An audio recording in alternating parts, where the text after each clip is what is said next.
বন্ধুরা, আমরা middle class বাঙালিরা আমাদের জমানো অর্থকে আমরা নয় বয় ছয় করে ফেলি। যেমন ধরুন,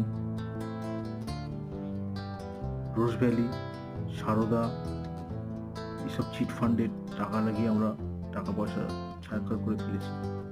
এইসব সংস্থাগুলো মানি ম্যানেজমেন্টের সাথে কোনো যোগসূত্র ছিল না। আমরা যেহেতু টাকার মর্ম বুঝিনি, আমরা তাতে টাকাটা লাগিয়ে আমরা আমাদের প্রচুর অর্থ নষ্ট করে ফেলেছি। আর বর্তমানে লটারি কেটেও আমরা প্রচুর টাকা নষ্ট করে ফেলছি। কিন্তু আমরা যদি একটু ঠান্ডা মাথায় চিন্তা করি, মাত্র 1,000টি টাকা নিফটি 500 ইন্ডেক্স ফান্ডে